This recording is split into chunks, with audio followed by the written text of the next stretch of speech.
So welcome to all. हम लोग आज जिस प्रीवियस टॉपिक के कंटिन्यूएशन में डिस्कशन लेंगे, हम लोगों ने लास्ट टॉपिक पे ओव्यूल देखा था और एक हल्का सा हिंट हमने वहाँ पर एम्ब्रियो सेक डेवलपमेंट का भी देखा था। हम उसी से कंटिन्यूएशन में इसको आगे बढ़ाते हैं। तो देखिए, हमने ये देखा था ओव्यूल के अंदर में एक मास ऑफ सेल्स है। ये मास ऑफ सेल डिप्लॉयड होता है जिसके पास abundant फूड रिजर्व मटेरियल रहता है, and this mass is referred as, mass of cell is referred as the nucleus। हमने ये बोला कि न्यूक्लियस से अगर जोड़े तो न्यूक्लियस में वन सेल, कोई एक सेल, और वो एक सेल का एंड फिक्स है, one cell at which end micropylar end, इसलिए मैंने दोनों एंड डिमार्केट कर दिए। One is the chalazal, one is the micropylar end. One cell at the micropylar end differentiates into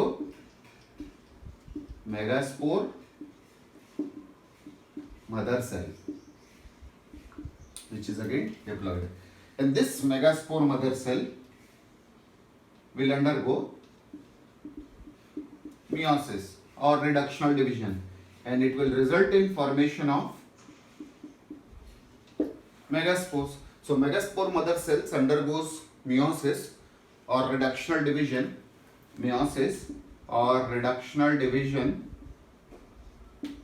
and results in formation of megaspore. The process is referred as the megasporogenesis। ये question number 1 आपका solve हो जाएगा। कई सवाल आपको दिखेंगे जो इनमें से एक ये रहता है जो पूछता है the site of the megasporogenesis. The site of the megasporogenesis is within the ovule. Clear? And these megaspores are haploid. The process is referred as the megasporogenesis. Now we'll come down to the megaspore and all those things. Clear? Now this megaspore mother cell. Let us come down with the megaspore mother cell. Megaspore mother cell, which in short is labeled as MMC. Clear? This megaspore mother cell is a large cell with a dense cytoplasm. So what are the two characteristics of the megaspore mother cell? It is a large cell with a dense cytoplasm, and the third feature, the third characteristic is it has prominent nucleus. So these are the three characteristics of a megaspore mother cell, that it is a large cell located at the micropylar end, having a dense cytoplasm and a prominent nucleus. Now this megaspore mother cell undergoes the meiosis. This megaspore mother cell, while remaining at the micropylar end, undergoes a meiosis, and it results in formation of, ये हमको पता है कि वो एक का चार तो करेंगे ही करेंगे। तो वो एक का चार जो होगा, दैट एक का चार विल रिजल्ट इन, वो एक megaspore mother cell will result in formation of 4 haploid megaspores. These individuals are referred as the haploid megaspores. Clear? This is what? This is a linear tetrad of megaspores. Clear? So let us have a comparison with the microsporogenesis. In microsporogenesis, microspore mother cell were having a dense cytoplasm, prominent nucleus, वो सारी चीजें थी, but that resulted in, most commonly that resulted in formation of a tetrahedral tetrad, जहां पर हम microsporogenesis में tetrad जो था उसको ऐसा देखते थे। Number 1 thing. नंबर 2, चारों के चारों आपस में पहले तो जुड़े हुए रहते थे। वेरी इंपॉर्टेंट थिंग इज कि आगे कंपैरिजन देखेंगे, लीनियर टेट्राड ऑफ मेगास्पोर से एक ही मेगास्पोर रहेगा जो फंक्शनल रहेगा, whereas in case of microsporogenesis all 4 microspores are functional.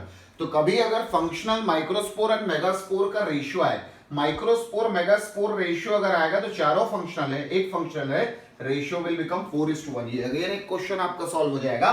तो इसलिए ध्यान देते हुए चले, इन case of megasporogenesis the four megaspores which are arranged in a linear tetrad, which are resulted from a meiotic division of the megaspore mother cell.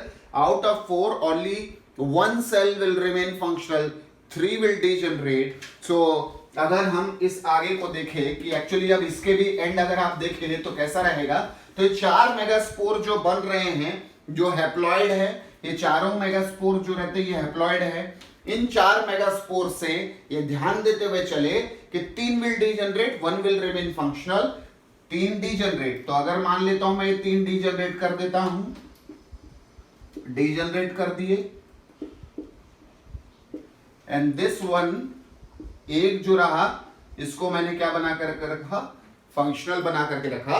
ये जो एक functional megaspore होगा, this functional megaspore will result in development, will undergo further division and result in development of embryo sac.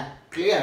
So ये बहुत common question रहा है, इसलिए ध्यान रहे कि in case of angiosperm, majority of angiosperms में again you have to go with a typical condition. In a typical angiosperm, in majority of angiosperm, only one functional megaspore will develop into embryo sac. So what is the fate of the megaspore? 3 megaspore degenerate, 1 remains functional. What is the fate of the functional megaspore? 1 functional megaspore in majority of angiosperm leads to development of the embryo sac. In some angiosperm 2 megaspore होते हैं जो करवाते हैं, कुछ angiosperm में 3 होते हैं जो करवाते हैं, कुछ में 4 करवाते हैं. आपको यह ध्यान रखना है मेजॉरिटी में क्या हो रहा है. तो मेजॉरिटी में एक ही फंक्शनल मेगास्पोर होता है जो एम्ब्रियो सैक डेवलपमेंट कराता है. ये फंक्शनल मेगास्पोर का एंड क्या होता है, तो अगेन इस पर याद रखिएगा कि usually functional megaspore is at chalazial end.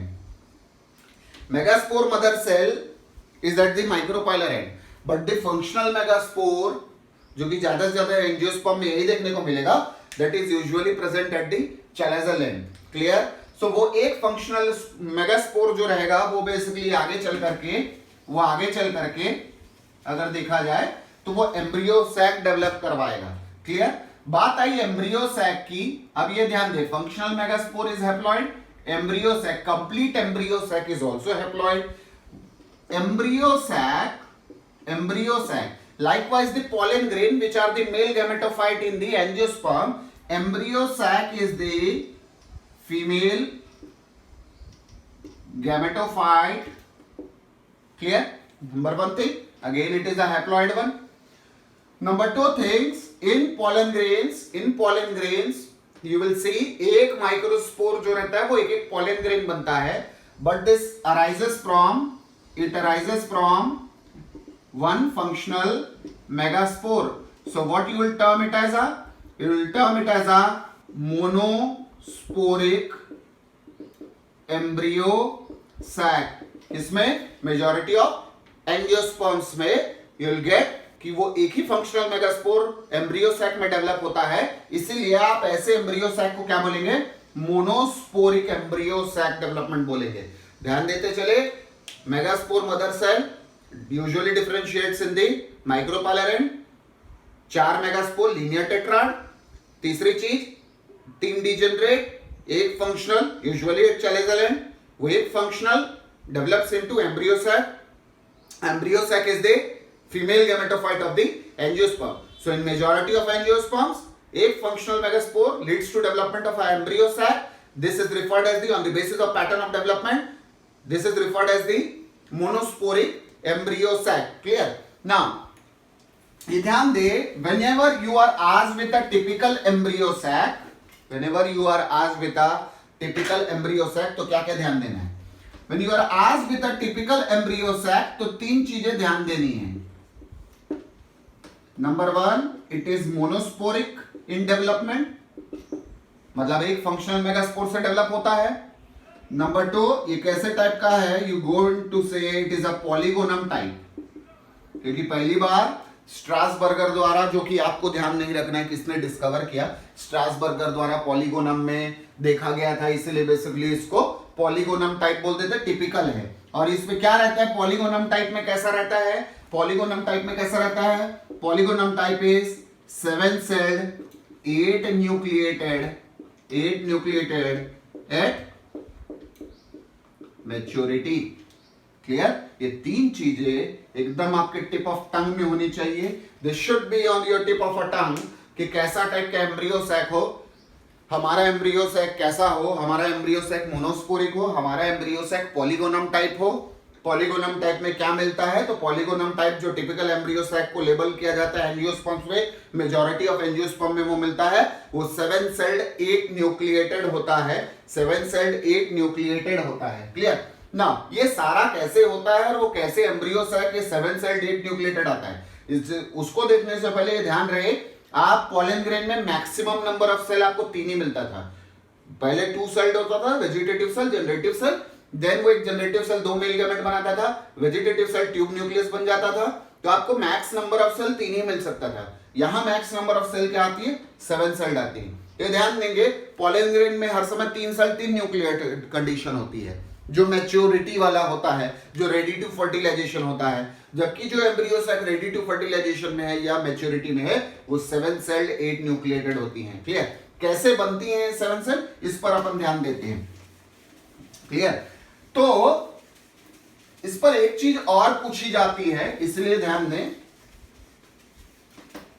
भाई। आपने देखा कि एक मेगास्पोर मदर सेल से मेगास्पोर बनना, ये मेगास्पोरोजेनेसिस कहलाता है। वैसे ही एक और चीज ध्यान दीजिए कि एक फंक्शनल मेगास्पोर से डिवीजन द्वारा, एक फंक्शनल मेगास्पोर से डिवीजन द्वारा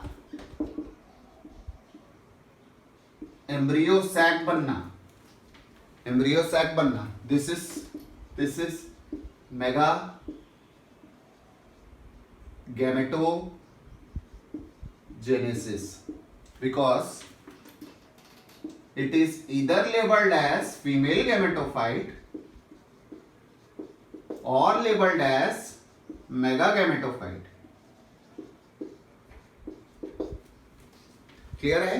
how it is going to develop, वो देखने से पहले हम वापस थोड़ा सा रिकॉल करते हैं। अब हमारे पास क्या आ गया, ये हमारे पास आ गया ओव्यूल, ये वापस आ गए आपके इंटेगुमेंट्स,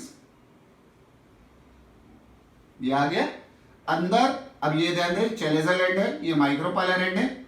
यहां पर अभी आपके पास एक सेल आया है जो फंक्शनल मेगास्पोर है। तो ये फंक्शनल मेगास्पोर कैसे आगे एम्ब्रियो सैक बने, ये देखा जाए।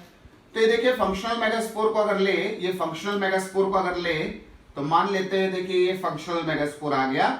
अभी देखिए आपको क्या दिख रहा है, ये एक सेल है, ये एक न्यूक्लियस है। तो यहां पर अभी आपको फिलहाल ये सिंगल न्यूक्लिएटेड स्टेज दिख रही है। क्लियर? इस पे होगा एक माइटोसिस, ये भी अनोखा है, इस पर भी आगे हम बात करेंगे। एक होगा माइटोसिस, एक माइटोसिस से ये जो रहेगा, इस पे आ जाएगा 2 न्यूक्लियस।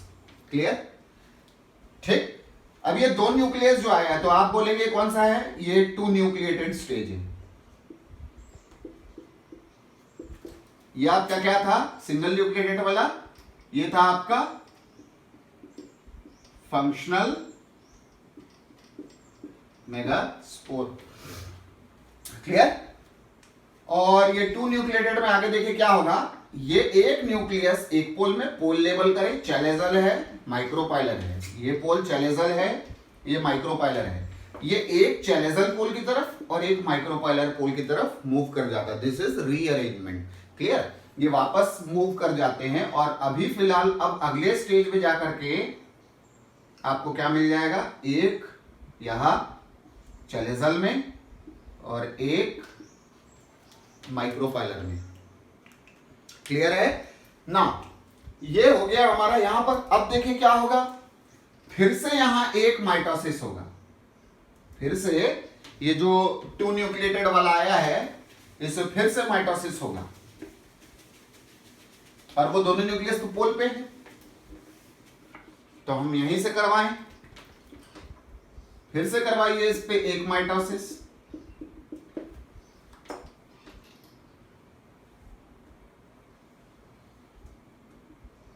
एक दो, एक दो, ठीक।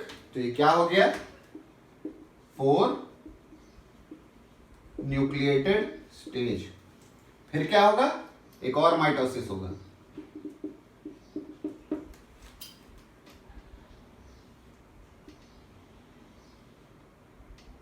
एक दो तीन चार, एक दो तीन चार। ये क्या बोल दोगे आप, ये क्या न्यूक्लिएटेड है, 8 न्यूक्लिएटेड स्टेज है। देखिए मैं कहीं पर भी अभी सेल नहीं बना रहा हूं, तो मुझे एक चीज की समझ होनी चाहिए, ये क्या हो रहा है। ये माइटोसिस है और ये सारी चीज हो रही, नॉर्मल समझे। टिपिकल माइटोसिस जब भी आप पढ़ते हैं तो आप पढ़ते हैं कि karyokinesis is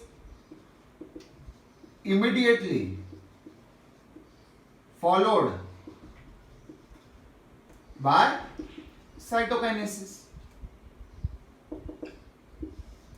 This is for what? This is a gross rule for typical mitotic division. ठीक, यहां पर देखिए क्या हुआ, न्यूक्लियर डिविजन्स हुए लेकिन क्या नहीं हुआ, साइटोकाइनेसिस नहीं हुआ। ठीक है, तो आप समझें, whenever the karyokinesis is not followed immediately by cytokinesis, ये लिख सकता हूं। टिपिकल माइटोसिस में तुरंत है, हर कैरियो के बाद साइटो, लेकिन यहां पर जब माइटोसिस हो रहा है तो कैरियोकाइनेसिस तो हो रहा है, साइटोकाइनेसिस नहीं हो रहा है। हम क्या कर रहे हैं, इसको फ्री कर दे रहे हैं, इसकी कैरियोकाइनेसिस को। और क्या नहीं करवाने पर अभी हम जोर दे रहे हैं, हम साइटोकाइनेसिस पे जोर नहीं दे रहे, हम जितना है हम सारा न्यूक्लियस को डिवाइड करते हुए चल रहे हैं। और एक स्टेज में जब जा करके न्यूक्लियर डिवीजन पूरी हो जाएगी तब हम करवाएंगे क्या, साइटोकाइनेसिस। सो सच पहली तो चीज ये है कि दिस टाइप ऑफ डिवीजन, इसको आप बिल्कुल बोलेंगे कि एक्चुअली एम्ब्रियो सैक बनने के दौरान में क्या डिवीजन होते हैं, फ्री न्यूक्लियर डिवीजन होते हैं। What are free nuclear division?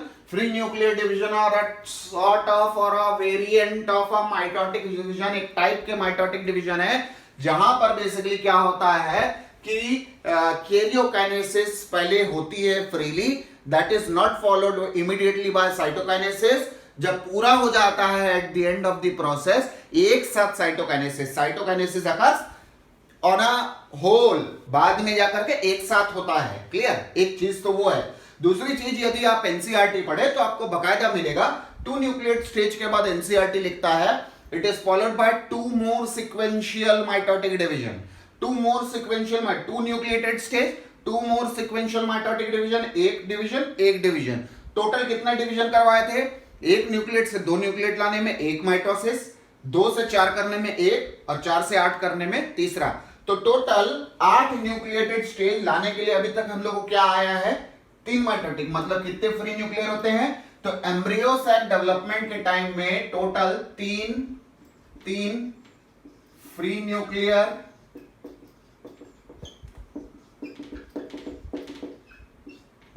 Mitotic division होते हैं।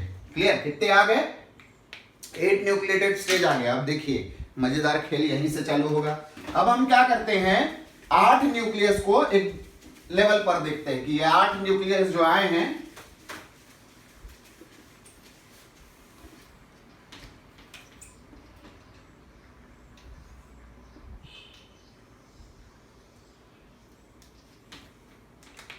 ठीक है। ये बाउंड्री जो आपको दिखती है किसकी रहती है, ये बाउंड्री एक्चुअली जो रहती है वो मेगास फंक्शनल मेगास्पोर की जो बाउंड्री थी वही रह जाती है। आप ध्यान देंगे, आपके पास एट लास्ट जो आया था उससे कंटिन्यूएशन में देखते हैं। हमारे पास 8 न्यूक्लिएटेड कंडीशन आ गई थी, 1 2 3 4, 1 2 3 4। फिर मैं क्या करूंगा, देखिए ये चैलेजल एंड, ये माइक्रोपाइलर एंड, ये चैलेजल एंड, ये micropylar end. One nucleus from this end वापस रीअरेंज कर दीजिए, and one nucleus from this end वापस यहां भेज दीजिए, तो 2 आ गया। Now what you are having, 1 2 3 nucleus at the चले चलें, 1 2 3 न्यूक्लियस एट दी चले चलें, एंड 2 न्यूक्लियस बीचों बीच। तो what is going to done, कितने न्यूक्लियस है, 8। सो जब साइटोकाइनेसिस होगी तो at last 6 out of 8 nucleus are enclosed by wall, वापस वॉल बनेगा अभी, ठीक है। तो अभी 6, ये 3 और ये 3 एंड थे, वो बीच के 2 पूछे जाते हैं, 8 न्यूक्लियस में से वो 2 कौन से नहीं बनते, तो बीच के 2 जो रहते हैं वो basically they are not surrounded, वो फ्री रह जाते हैं, वो दोनों nucleus they are not surrounded by wall, cytokinesis इनके लिए नहीं होती। तो नाउ हाउ विल इट पे लगा, ये 3 न्यूक्लियस पे वॉल बना दीजिए, ये बन गया, ये बन गया, ये बन गया, चलेजल एंड पे 3 न्यूक्लियस आ गया, यहां पर ये बन गया, यहां पर ये बन गया, यहां पर ये आ गया, देखिए ये 3 इधर आ गए, ये 2 खाली रहे, ये किसकी बाउंड्री से घिरे हुए रहे, ये अभी भी फंक्शनल मेगास्पोर की जो बाउंड्री थी उसी में घिरे हुए रहे। अब ये समझेंगे आप इसको लेबल कैसे करेंगे, द 3 एंड दिस 3, ये तीनों जो सेल्स आ रहे हैं, ये भी समझे, प्लॉइडी भी देखते हुए चले, these 3 cells are haploid and these 3 cells which are located at the or positioned at the chalazal end, these 3 cells they are referred as the antipodals, they are referred as the antipodals। now नीचे आए, this is micropolar end, micropolar end में these 2 cells, micropolar end में these 2 cells which are more laterally placed, side में placed है, so these cells are referred as the synergids and this centrally placed cell is egg cell, this egg cell is a functional female gamete। so how many gametes are present, though there are 7 celled nucleated, still the number of female gamete is 1 only, यही एक अकेला female gamete इसके अंदर present रहता है। again this is haploid। now what about these two idiots which are placed in centrally, these two, this one is now collectively referred as, this one is collectively now referred as the central cell, and these two nucleus are referred as the polar nucleus। Clear. So आपके पास क्या आ गया, 3 cell 1 cell, total number of cell is 7, nucleus 3 6 और 2 8, total nucleus is 8। so this is the typical 7 celled 8 nucleated embryo sac at maturity, this is ready actually to undergo fertilization now, but before fertilization what are the fates and what are the various questions that is asked from here।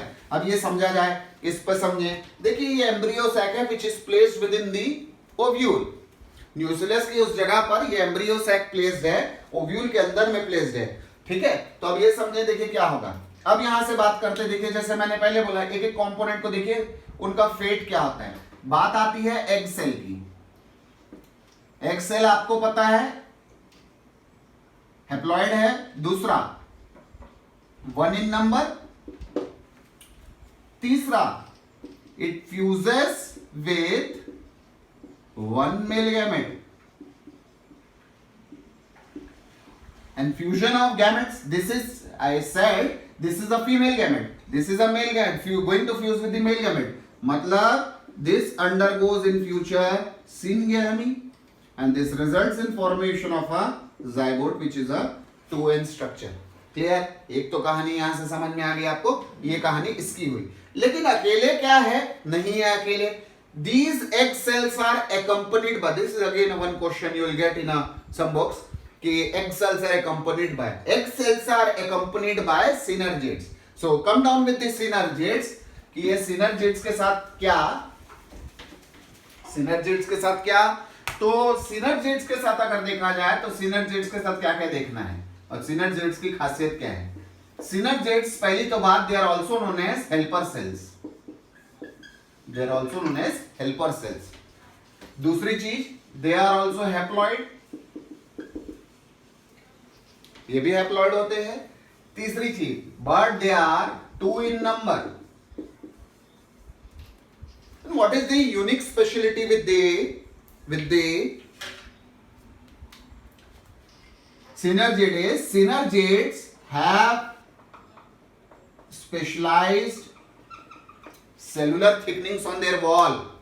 Synergids have specialized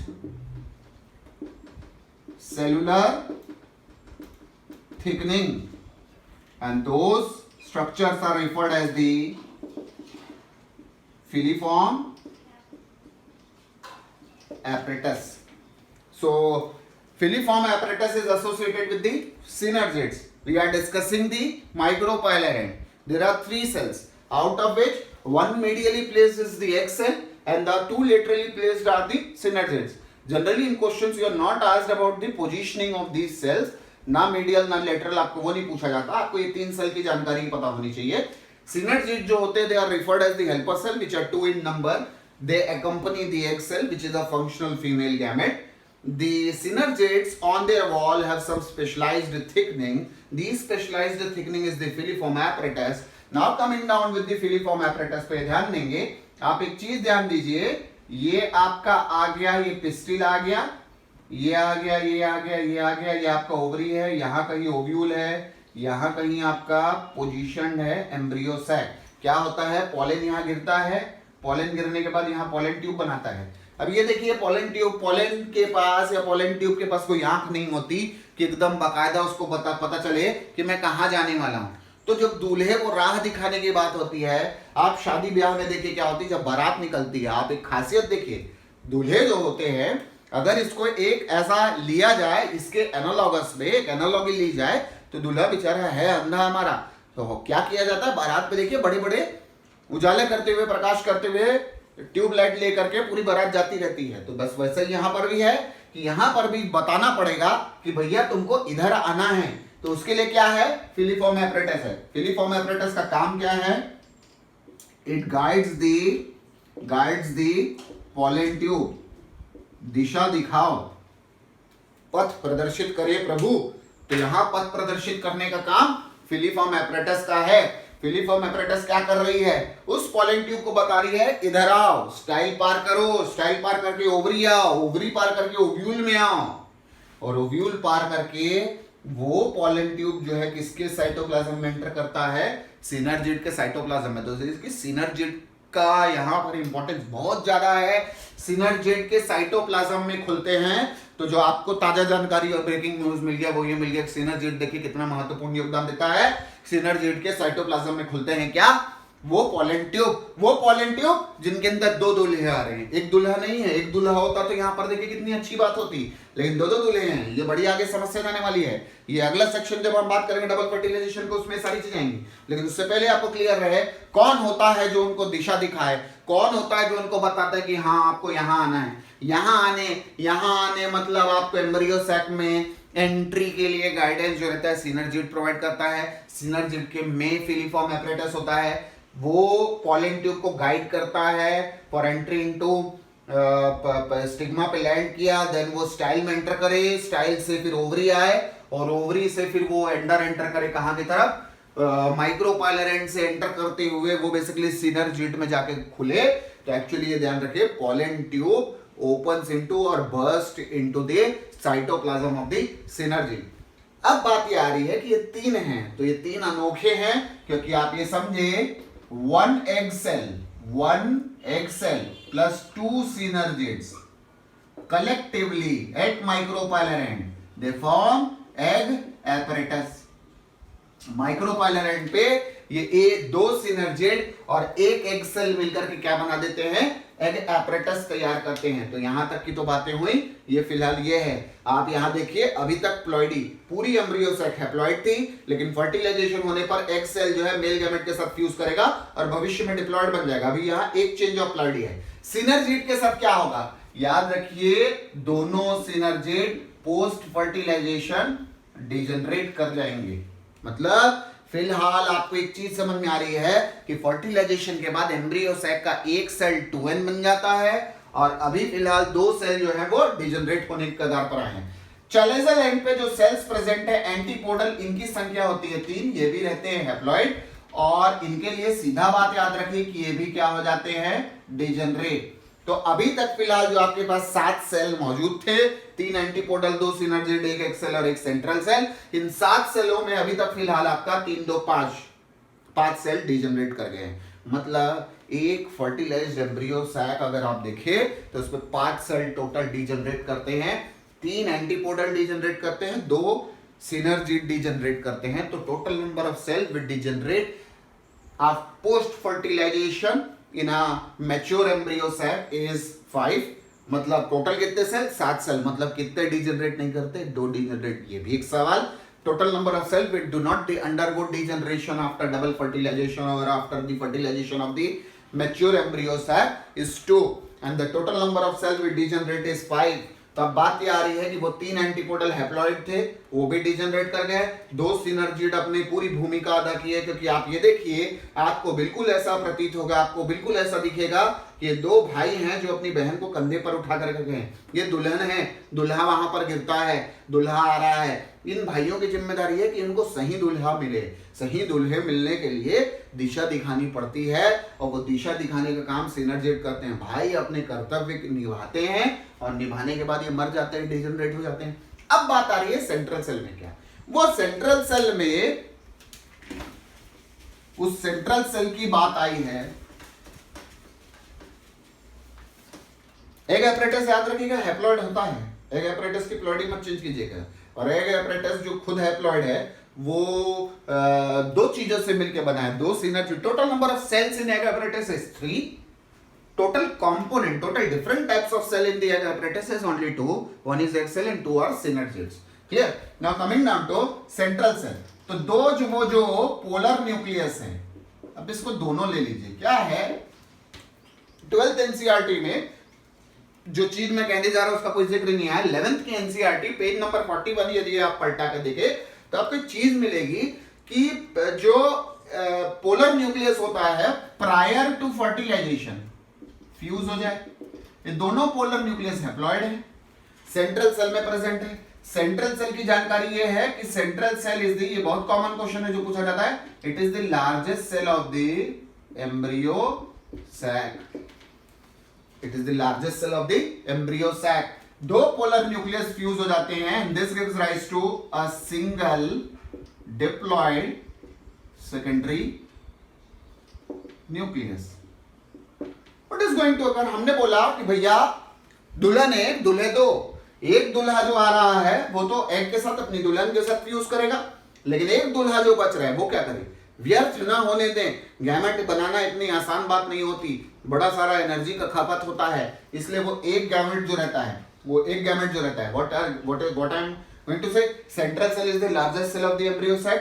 2 polar nucleus, या तो दोनों polar nucleus को अभी साथ ही में रखें या ये डिटेल भी हो सकती है, डिपेंड अपॉन दी ऑप्शन। आपको एक क्वेश्चन मिलता है और ये वैसे ही आंसर बनेंगे, लेकिन ऐसा भी बोलना कोई गलत नहीं कि 2 पोलर न्यूक्लियस जो है ये basically before fertilization, just prior to fertilization, दोनों न्यूक्लियस फर्टिलाइजेशन से बिल्कुल ठीक पहले फ्यूज हो जाते हैं। This gives rise to a diploid secondary nucleus. So what is going to कर, और अगर वैसा नहीं भी लेना है तो ऐसे ले, ये एक पोलर न्यूक्लियस, ये एक पोलर न्यूक्लियस और एक आएगा इसमें क्या, मेल गैमेट। क्लियर है?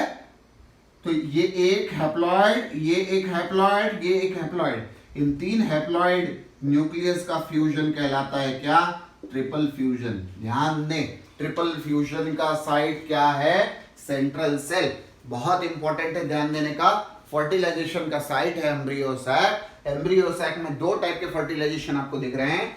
हमने एग सेल का फर्टिलाइजेशन करवाया था मेल गैमेट के साथ, एग सेल का मेल गैमेट के साथ फर्टिलाइजेशन करवा दिया, तो ये आ गया मेल गैमेट के साथ फर्टिलाइजेशन, तो वो सिनगैमी कहलाया।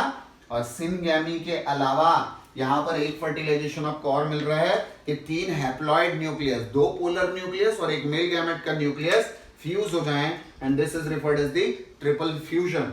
बातें तो यहाँ पर आई है कौन क्या होगा और भविष्य किसका कैसा हो। तो दो लोग का भविष्य तो बिल्कुल तय है, बाकी तो 5 डीजनरेट हो रहे हैं, लेकिन एक जो बन रहा है वो ये सेंट्रल सेल वाला पार्ट बचेगा और एक जो है एग वाला पार्ट बचेगा। बनेंगे क्या और ये सारी चीज क्या होगी, इस पर अगर बात करें तो देखिए बहुत इंपॉर्टेंट, जो एग है, एग सेल है, ये मेल गैमेट के साथ मैंने फ्यूज कराया तो ये बन गया जाइगोट 2n, और सेंट्रल सेल के अंदर में पोलर न्यूक्लियस प्लस वहां एक दे दीजिए दूल्हे राजा को, तो 2 पोलर न्यूक्लियस थे हैप्लॉइड हैप्लॉइड, एक मेल गैमेट। हमने बोला क्या प्रोसेस होगा, ट्रिपल फ्यूजन होगा। क्या ये जाइगोट बनाएगा नहीं बनाएगा, बहुत काम की चीज है, हम अगले उस सेक्शन में देखेंगे डबल फर्टिलाइजेशन के साथ। और यहां पर देखिए क्या बनेगा, एक न्यूक्लियस बनेगा जो कि NNN3N, क्लियर, और ये एक्चुअली बन जाएगा क्या, प्राइमरी एंडोस्पर्म न्यूक्लियस, जो कि होता है क्या, ट्रिप्लॉइड। तो सवाल जो पूछा जाता है वो ये पूछा जाता है कि एक मैच्योर एम्ब्रियो सैक से 2 अलग अलग प्लॉइडी के सेल्स कौन कौन से बन सकते हैं। तो एक मैच्योर एम्ब्रियो सैक से एक अलग प्लॉइडी जो निकलती है that is 2n, that is zygote, और एक प्लॉइडी जो अलग निकलती है दैट इज दी 3n वाला प्राइमरी एंडोस्पर्म न्यूक्लियस बनता है। क्लियर है। तो बाकी पूरे डीजनरेट हो जाएंगे, 2 ही चीज होंगी, एक दिन ऐसा होगा। ये ध्यान रखिए एग सेल कहां है, जाइगोट कहां बन रहा है, एंड याद रखिए माइक्रोपाइलर एंड। और यहां पर ये पूरा भरेगा किससे, प्राइमरी, धीरे धीरे करके वो बढ़ता जाता है और पूरा ये जो पार्ट रहता है ये एंडोस्पर्म न्यूक्लियस से भर जाता है। एंडोस्पर्म, प्राइमरी एंडोस्पर्म न्यूक्लियस भविष्य में चल करके प्राइमरी एंडोस्पर्म सेल बनता है, और एंडोस्पर्म सेल आगे चल करके एंडोस्पर्म बनता है, वो अलग जानकारी है। लेकिन एक चीज यहां पर आई, जैसे मैंने कहा कि एम्ब्रियो सैक बनने के दौरान में हम लोगों ने देखा माइटोटिक डिवीजन खास है, बिकॉज इस टाइप की माइटोटिक डिवीजन आपको यहां पर देखने मिली जिसमें कैरियोकाइनेसिस जो था इमीडिएटली फॉलोड बाय साइटोकाइनेसिस नहीं था, बाद में एक साथ जाकर के उसके वॉल डिपोजिशन मिल रहे थे। आपने बोला ये फ्री न्यूक्लियर है, आपको आंसर ऐसे ही याद रखना चाहिए। एंजियोस्पर्म में 2 जगह पर फ्री न्यूक्लियर डिवीजन होता है, एक एम्ब्रियो सैक डेवलपमेंट के दौरान में, एक एम्ब्रियो सैक। तो सवाल अगर आए कि एंजियोस्पर्म में फ्री न्यूक्लियर डिवीजन कहां, तो एम्ब्रियो सैक डेवलपमेंट जो रहेगा एक उसमें, और दूसरा फ्री न्यूक्लियर होता है एंडोस्पर्म डेवलपमेंट के दौरान में। उस पर भी अपन एक बात करेंगे, लेकिन ये 2 चीजें याद रखिए। स्ट्रेट फॉरवर्ड आंसर है identify the pair of structure which can develop by the free nuclear division, या identify the structure which are developed by the free nuclear division. You have to remember always these are the 2 structure which are developed by the free nuclear division. How many number of cells are haploid? There are 7 cells, because sometimes the student gets confused कि polar, ये जो central cell है ये diploid ना, ये fuse नहीं किया है, ये ध्यान रखे। Central cell itself is a haploid cell. Each and every cells of the embryo sacs are haploid. And the central cell is having 2 haploid polar nuclei. Somewhat you were getting in a fungi, dikaryon जैसी चीजें होती थी, that within one cell n+n वाली condition होती थी, वैसा ही कुछ condition यहाँ पर मिल रहा है कि एक सेल के अंदर में दो न्यूक्लियस एक समय पर, मतलब एक ही छत के नीचे दो लोग रह रहे हैं और दोनों में फ्यूजन नहीं हुआ है, दोनों न्यूक्लियस फ्यूज नहीं किए हैं। So it is somewhat analogous to n+n condition of the fungi. बहरहाल आप जब तक वो पूछा ना जाए आप तब तक ये ना माने, लेकिन ये आपके समझ के लिए है कि हम इसको कैसे माने। तो याद रखें central cell itself is a haploid. What is the fate of the embryo sac? Embryo sac के 5 सेल डीजनरेट करेंगे, सिनर्जिड डीजनरेट करेगा, एंटीपोडल डीजनरेट करेगा। This embryo sac is going to give rise to 2 different structure. One is a diploid structure at the micropylar end, which arises from whenever the egg cell fertilizes with the male gamete, that gives rise to a diploid zygote. The process is syngamy, whereas there is another process that is called as the triple fusion, that is the fusion of 3 haploid nucleus, 2 polar nucleus, 1 male gamete. and this gives rise to a triploid nucleus. So two different kinds of ploidy can be arises from this embryo sac during fertilization.